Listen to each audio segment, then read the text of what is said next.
ആശയ പ്രതിരോധത്തെ നിർവീര്യമാക്കിക്കൊണ്ട് ഒരു സങ്കര സംസ്കാരം രൂപപ്പെടുത്തിയെടുക്കാൻ പലരും ശ്രമിച്ചുകൊണ്ടിരിക്കുന്നുണ്ട്.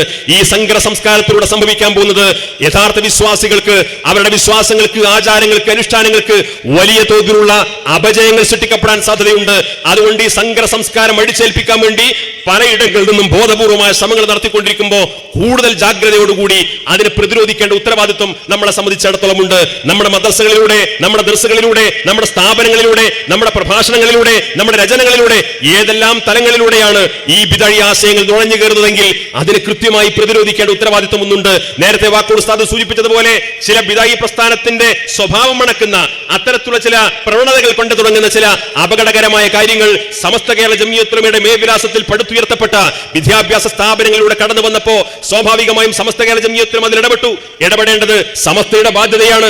അതിനുവേണ്ടിയാണ് സമസ്ത രൂപീകരിച്ചത്, അതിനുവേണ്ടിയാണ് സമസ്ത പ്രവർത്തിച്ചുകൊണ്ടിരിക്കുന്നത്. സമസ്തയുടെ മേൽവിലാസത്തിൽ നടന്നുകൊണ്ടിരിക്കുന്ന സ്ഥാപനങ്ങളിൽ അത്തരത്തിലുള്ള ആശയത്തിന്റെ ലാഞ്ചന പോലും ഉണ്ടായിക്കഴിഞ്ഞാൽ സ്വാഭാവികമായും സമസ്ത അതിൽ ഇടപെടും. സ്വാഭാവികമായും അത്തരത്തിലുള്ള ചില തീരുമാനങ്ങളിലേക്ക് ഈ മഹത്തായ പ്രസ്ഥാനത്തിന് കടന്നു വരേണ്ടി വന്നു. നമുക്കറിയാം, CAC-യുമായി ബന്ധപ്പെട്ട വിഷയം വിശദമായിട്ട് ഇവിടെ പറഞ്ഞു. ഞാൻ ഇവിടെ പറയാത്ത അതിന്റെ മറ്റൊരു കാര്യം 5 മിനിറ്റ് കൊണ്ട് പറഞ്ഞുകൊണ്ട് അവസാനിപ്പിക്കാം. നമ്മൾ അറിയേണ്ടത്, ആ സംവിധാനം തുടങ്ങുന്ന കാലത്ത്, വർഷങ്ങൾക്ക് മുമ്പ് ആ സംവിധാനം തുടങ്ങുന്ന കാലത്ത് അന്നത്തെ പത്രകോളങ്ങളിൽ അതുമായി ബന്ധപ്പെട്ട പരസ്യവാചകം ഉണ്ടായിരുന്നു. ആ പരസ്യത്തിന്റെ ഏറ്റവും മുകളിലത്തെ ക്യാപ്ഷൻ എന്തായിരുന്നു?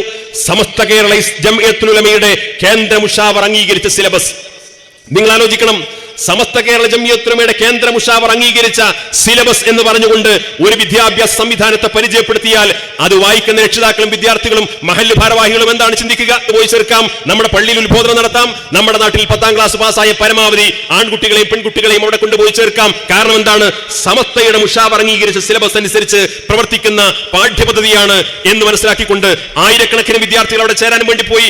ആയിരക്കണക്കിന് വിദ്യാർത്ഥികൾ ചേർന്നു. സ്വാഭാവികമായും സമസ്തയുടെ തണലിൽ വളരുന്ന, സമസ്തയുടെ മേൽവിലാസത്തിൽ വളരുന്ന, സമസ്തയുടെ പേരിൽ വളരുന്ന ഒരു സംവിധാനമായതുകൊണ്ട് വളരെ പെട്ടെന്ന് ആയിരക്കണക്കിന് വിദ്യാർത്ഥികൾ അവിടെ പഠിക്കാൻ തുടങ്ങുന്നു. സ്ഥാപനങ്ങൾ വളർന്നു വരുന്നാകുന്നു. പുതിയ പുതിയ ഓഫ് ക്യാമ്പസുകൾ വരുന്നു. ഒരുപാട് ബ്രാഞ്ചുകൾ വരുന്നു. വളരെ നല്ല രീതിയിൽ മുന്നോട്ട് പോകുമ്പോൾ സമൂഹത്തിൽ വലിയ സ്വാധീനവും അംഗീകാരവും ഉണ്ടായിക്കൊണ്ടിരിക്കുമ്പോൾ അതിന് നേതൃത്വം കൊടുക്കുന്ന ആളുകൾ വളരെ കുതന്ത്രത്തിലൂടെ സമസ്ത കേരള ജംഇയ്യത്തുൽ ഉലമക്ക് അതിന്റെ ഭരണപരമായിട്ടോ അക്കാദമികപരമായിട്ടോ ഒരു നിയന്ത്രണവും ഇല്ലാത്ത വിധം ആ അധികാരങ്ങളെല്ലാം വെട്ടിമുറിക്കൊണ്ട് ഒരു സ്വതന്ത്ര ബോഡിയാക്കി മാറ്റാനുള്ള ഗൂഢമായ പദ്ധതി തയ്യാറാക്കി അത് ഘട്ടം ഘട്ടമായി നടപ്പിലാക്കാൻ തുടങ്ങി. അത് സ്വാഭാവികമായും നമ്മുടെ ആദരണീയരായ ഉസ്താദുമാരുടെ ശ്രദ്ധയിൽപ്പെടുത്തിയപ്പോ അവരതിൽ ഇടപെട്ടു. അതിൽ നേരത്തെ പറഞ്ഞതുപോലെയുള്ള ചർച്ചയ്ക്ക് തുടക്കം കുറിച്ചു.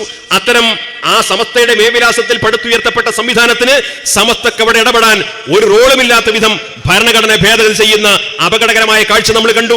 ആ കാര്യം ഇവിടെ പല ആളുകളും തുറന്നു പറഞ്ഞപ്പോ, അത്തരം കാര്യങ്ങൾ വിശദീകരിക്കപ്പെട്ടപ്പോ പലപ്പോഴും അത്തരം കാര്യങ്ങൾ അത് വിശ്വസിക്കാൻ പലർക്കും പ്രയാസമുണ്ടായി. അതൊരിക്കലും ഉണ്ടാവില്ല. കാരണം സമസ്ത കേരള ജംഇയ്യത്തുൽ ഉലമക്ക് നിയന്ത്രണമില്ലാത്ത, സമസ്തക്ക് ഇടപെടാൻ അവകാശമില്ലാത്ത അത്തരമൊരു സംവിധാനത്തിലേക്കൊന്നും ഒരിക്കലും അത് പോകില്ല എന്ന ധാരണയായിരുന്നു പല ആളുകൾക്കും ഉണ്ടായിരുന്നത്. അവസാനം അതിന് നേതൃത്വം കൊടുക്കുന്ന ആൾ തന്നെ പരസ്യമായി വാർത്താ സമ്മേളനത്തിൽ പറഞ്ഞു, ഇത് സ്വതന്ത്രമായ ഒരു എന്റിറ്റിയാണ്, ഇത് സ്വന്തം എന്റിറ്റിയാണ്, സമസ്തക്ക് ഇവിടെ റോളില്ല. സമസ്തക്ക് ഇവിടെ റോളില്ല എന്ന വാചകം മാത്രമല്ല പറഞ്ഞത്, സമസ്തക്കാർക്ക് ഇവിടെ റോളില്ല എന്ന് പരസ്യമായി വാർത്താ സമ്മേളനത്തിൽ പറയുന്ന കാഴ്ചയാണ് നമ്മൾ കണ്ടത്. സമസ്ത എന്ത് ചെയ്യണം? നിങ്ങൾ ആലോചിക്കണം. സമസ്തയെ സ്നേഹിക്കുന്ന ആളുകൾ എന്ത് ചെയ്യണം? സമസ്ത കേരള ജംഇയ്യത്തുൽ ഉലമയുടെ അതിന്റെ തണലിൽ വളരുന്ന ഒരു സംവിധാനമാണെന്ന് ധരിച്ചുകൊണ്ട് കോടിക്കണക്കിന് രൂപ കൊടുത്ത് ഭൂമി സ്വത്തുക്കൾ വഖഫ് ചെയ്തുകൊണ്ട് സംഭാവന കൊടുത്ത് സ്വന്തം മക്കളെ പഠിക്കാൻ പറഞ്ഞയച്ചിട്ട് ഒരു വിദ്യാഭ്യാസ സംവിധാനം വളർന്ന് പന്തലിച്ച് അത് ഏകദേശം വളർന്ന് പന്തലിച്ച് അതൊരു നിർണായകമായ ഘട്ടത്തിലെത്തിയപ്പോ അതിന് നേതൃത്വം കൊടുക്കുന്നയാൾ പരസ്യമായി വാർത്താ സമ്മേളനം നടത്തിയിട്ട് പറയുന്നു, ഇവിടെ സമസ്തക്ക് റോളില്ല, സമസ്തക്ക് അവകാശമില്ല, ഇത് സ്വതന്ത്രമായ ഒരു ജനറൽ ബോഡിയാണ്, ഇതിന്റെ കാര്യങ്ങൾ അന്തിമമായി തീരുമാനിക്കേണ്ടത് എന്ന് പറയുമ്പോൾ എത്രമാത്രം ദാർഢ്യത്തോടു കൂടിയാണ് ആ സംവിധാനം കൊണ്ടു നടന്ന ആളുകൾ ശ്രമിച്ചത് എന്ന് നമ്മൾ കണ്ടു. തീർന്നില്ല.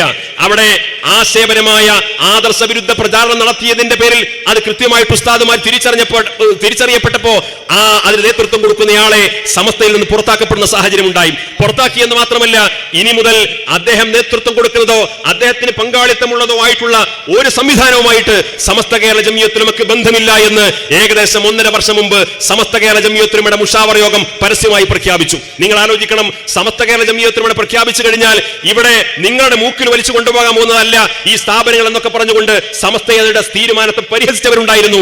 സമസ്ത അങ്ങനെ തീരുമാനമെടുത്തപ്പോ നമ്മുടെ ആദരണീയരായ ഉസ്താദുമാരെ സാമൂഹ്യ മാധ്യമങ്ങളിൽ തെറി വിളിച്ചവരുണ്ടായിരുന്നു. ആദരണീയരായ ഉസ്താദുമാരെയും സമസ്ത കേരള ജമിയത്തുലമയും അതിന്റെ മുഷാവറയെയും ഒക്കെ പൊതുനിരത്തിൽ തെറി പറഞ്ഞ ആളുകളുണ്ടായിരുന്നു. പക്ഷേ സമസ്ത കേരള ജമിയത്തുലമ ഈ 100 കൊല്ലക്കാലത്തിനിടയിൽ മതപരമായ കാര്യത്തിൽ ഈ സമുദായത്തോട് എന്തെങ്കിലും ഒരു തീരുമാനം പറഞ്ഞിട്ടുണ്ടെങ്കിൽ ആ തീരുമാനം അക്ഷരം പ്രതി അനുസരിച്ചതാണ്. കേരളത്തിലെ മുസ്ലിം സമുദായത്തിന്റെ പാരമ്പര്യം. വാഫി സംവിധാനവുമായി ബന്ധപ്പെട്ടുകൊണ്ട് ഒരാഴ്ച മുമ്പ് എറണാകുളത്ത് നടന്ന പരിപാടിയിൽ അവരുടെ ഉത്തരവാദപ്പെട്ട ഒരാൾ പ്രസംഗിച്ചു. ആ പ്രസംഗം സാമൂഹ്യ മാധ്യമങ്ങളിൽ നിങ്ങൾ കാണാൻ കഴിയും. അവർ പറഞ്ഞു, വാഫി സംവിധാനം പടർന്നു പന്തലിച്ച് അതിന്റെ പൂർണ്ണസ്ഥിതിയിലെത്തിയപ്പോ ഇതിന്റെ കീഴിൽ 150-ലധികം സ്ഥാപനം ഉണ്ടായിരുന്നു. നമ്മളാരും പറഞ്ഞതല്ല. അവരുടെ ഉത്തരവാദപ്പെട്ട വ്യക്തി ഉത്തരവാദപ്പെട്ട വേദി പരസ്യമായിട്ട് പ്രസംഗിച്ചതാണ്. ആ സംവിധാനം അതിന്റെ പൂർണ്ണസ്ഥിതിയിലെത്തിയപ്പോ 150-ലധികം വരുന്ന സ്ഥാപനങ്ങൾ ഉണ്ടായിരുന്നു. എന്നാൽ ഇപ്പോൾ അതിന്റെ കീഴിൽ 54 സ്ഥാപനങ്ങൾ മാത്രമാണുള്ളത് എന്ന് അവർ പറഞ്ഞതാണ്. എവിടെ പോയി 100 സ്ഥാപനങ്ങൾ? എവിടെ പോയി 100 സ്ഥാപനങ്ങൾ? ഈ 100 സ്ഥാപനങ്ങൾ പോയത് സമസ്ത കേരള ജമിയത്തുലമയുമായി സംവിധാനവുമായി ബന്ധമില്ലെന്ന് പ്രഖ്യാപിച്ചതിന് ശേഷമല്ല, നേരെ മറിച്ച് സമസ്ത ഒരു സൂചന കൊടുത്തു. സമസ്ത കേരള ജമിയത്തുലമ സൂചന കൊടുത്തു. ഇദ്ദേഹം നേതൃത്വം കൊടുക്കുന്ന സംവിധാനവുമായിട്ട്, അദ്ദേഹത്തിന് പങ്കാളിത്തമുള്ള സംവിധാനവുമായിട്ട് സമസ്ത കേരള ജമിയത്തുലമ സഹകരിക്കില്ല എന്ന ഒരു സൂചന കൊടുത്തപ്പോഴേക്ക് ഈ ചർച്ചകൾ നടന്നുകൊണ്ടിരിക്കെ തന്നെ ഈ സൂചന കേട്ടുകൊണ്ട് 100ഓളം സ്ഥാപനങ്ങൾ അതിന് പിൻവാങ്ങിയെങ്കിൽ അതാണ് കേരളത്തിൽ സമസ്ത കേരള ജമിയത്തുലമക്കുള്ള അംഗീകാരവും സ്വീകാര്യതയുമെന്ന് എല്ലാവരും മനസ്സിലാക്കിയിരിക്കുന്നത് നല്ലതാണ്.